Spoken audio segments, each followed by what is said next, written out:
আজ আমরা শিখব বিহেভিয়ার স্কিলস। ঠিক আছে, বিহেভিয়ার মানে কি সেটা আগে জানতে হবে। বিহেভিয়ার মানে হচ্ছে আচরণ।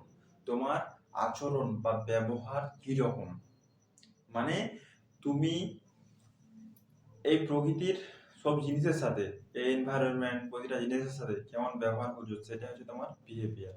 তুমি একটা লাইটের সাথে কিভাবে ডিল করছো, একটা ফ্যানের সাথে কিভাবে ডিল করছো, একটা পাখি, ঠিক আছে, একটা টেবিল, একটা চেয়ার, একটা মানুষের সাথে কিভাবে ডিল করছো, এটা হচ্ছে তোমার বিহেভিয়ার স্কিল। এই বিহেভিয়ারের মধ্যে বিহেভিয়ার স্কিলের মধ্যে আবার 6টি পার্ট আছে। এটা যে প্রথমে হচ্ছে কমিউনিকেশন স্কিলস। কমিউনিকেশন স্কিলস মানে হচ্ছে যোগাযোগ ব্যবস্থা, ঠিক আছে।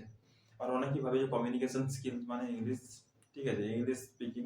এটা কিন্তু একদমই নয়। কমিউনিকেশন মানে যোগাযোগ ব্যবস্থা, সেটা যে কোনো ভাষায় হতে পারে। দেখো, কমিউনিকেশন মানে হচ্ছে আমার থটস, আমার চিন্তা ভাবনা, আমার ফিলিংস, আমার ইমোশন একটা অন্য ব্যক্তির কাছে পৌঁছে দেওয়াকে কমিউনিকেশন বলে।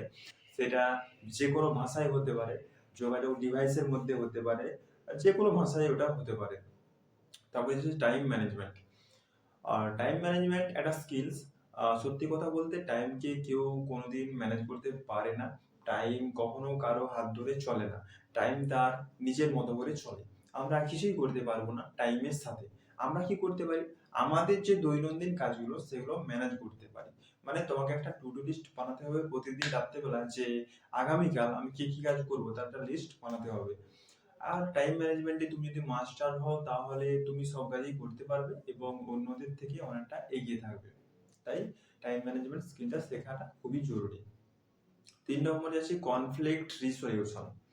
কনফ্লিক্ট রিসলিউশন মানে হচ্ছে যখন দুটো মানুষের মধ্যে কোনো কিছু নিয়ে যখন দুটো মানুষ তাদের মত নিয়ে একমত হতে পারছে না, তাদের মধ্যে কোনো কিছু নিয়ে ফাইট হচ্ছে বা যুদ্ধ হচ্ছে, তখন একটা কনফ্লিক্ট তৈরি হয়। তখন আমরা সেটাকে যেভাবে ম্যানেজ করি বা সলভ করি, তখন সেটাকে কনফ্লিক্ট রিজলিউশন বলে। তারপরে যাচ্ছে সেলফ ইমপ্রুভমেন্ট। সেলফ ইমপ্রুভমেন্ট মানে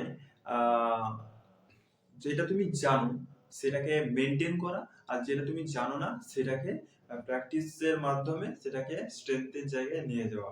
মানে ধরো, তুমি ইংলিশ স্পিকিং জানো, কিন্তু 2-3 মাস হয়ে গেল তুমি আর ইংলিশ স্পিকিং এর মধ্যে নেই, ঠিক আছে, মানে তুমি আর প্র্যাকটিস করছো না। ঠিক আছে, 2-3 মাস আর তুমি প্র্যাকটিস করছো না, তাহলে কি হবে? তোমার ইংলিশ স্পিকিংটা কি ভালো থাকবে? থাকবে না। তাই যেটা তুমি জানো সেটাকে মেনটেন করতে হবে, প্রতিদিন মেনটেন করতে হবে, ইংলিশ স্পিকিং ডেইলি করতে হবে, প্রত্যেকদিন করতে হবে, তবে সেটা তোমার ভালো থাকবে। আর যেটা তুমি জানো না সেটাকে তোমার স্ট্রেংথের জায়গায় নিয়ে যাবে। মানে কি, আম, ধরো তুমি কম্পিউটার এমএস ওয়ার্ড জানো না, তো সেটাকে তোমাকে প্র্যাকটিস প্রতিদিন করে করে সেটাকে তোমাকে স্ট্রেংথের জায়গায় নিয়ে যেতে হবে। মানে আমি পারি এমএস ওয়ার্ড, আমি ভালো পারি, ভালো জায়গায় তোমাকে নিয়ে যেতে হবে, ভালো পারার জায়গায় তোমাকে নিয়ে যেতে হবে। এটা হচ্ছে সেলফ ইমপ্রুভমেন্ট। তারপরে যে ডিসিশন মেকিং, 5 নম্বর হচ্ছে ডিসিশন মেকিং। আমাদের প্রতিদিন প্রতিটা সময় সিদ্ধান্ত নিতে হয়। ছোট বড় সব ধরনের সিদ্ধান্ত আমাদেরকে নিতে হয়। যেমন ধরো ট্রেন লেট হয়ে গেছে, ঠিক আছে, উঠবো কি উঠবো না, লেট হয়ে গেছে, হেঁটে যাবো নাকি কারো গাড়িতে যাব।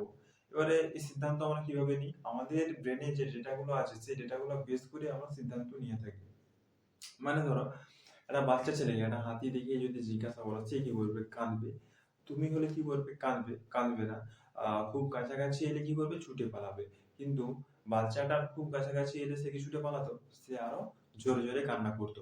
এখানে দুজনের কিন্তু একই ঘটনা, কিন্তু দুজন আলাদা আলাদা সিদ্ধান্ত নিচ্ছে। একজন জোরে কান্না করার সিদ্ধান্ত নিচ্ছে, আর একজন ছুটে পালাবার সিদ্ধান্ত নিচ্ছে। এটাই হলো আমাদের ডিসিশন মেকিং, সিদ্ধান্ত নেওয়ার। ঠিক আছে, সিদ্ধান্ত কিভাবে নিতে হয়। 6 নম্বর হচ্ছে প্রবলেম সলভিং।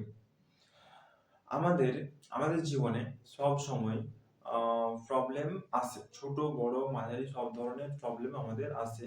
যেগুলোকে আমরা সলভ করে ফেলি সেগুলোকে আমরা প্রবলেম বলেই মনে করি না, আর যেগুলোকে পারি না সেগুলোকে আমরা প্রবলেম বলে মনে করি। যেমন ধরো, তোমার বন্ধুকে ফোন করতে বলা হলো, বন্ধুর নাম্বারটা ডায়াল করে ফোন করে কথা বলে নিলে, তো এটাকে কোনো প্রবলেমই বলে মনে হলো না। তো এখন ছোট বড় সব ধরনের প্রবলেম আসে, যেগুলোকে ভাবি যে আমরা প্রবলেম, ঠিক আছে, সেগুলো আমরা সলভ করতেই পারি না, সেগুলোকে আমরা প্রবলেম ভাবি। তো আশা করি বিহেভিয়ার স্কিলস, ঠিক আছে, 6টা পার্টস যেগুলো বললাম আশা করি এগুলা বুঝতে পেরেছো। ভিডিওটি ভালো লাগলে একটা লাইক, চ্যানেলটিকে সাবস্ক্রাইব করবেন। ধন্যবাদ ভিডিওটি দেখার জন্য।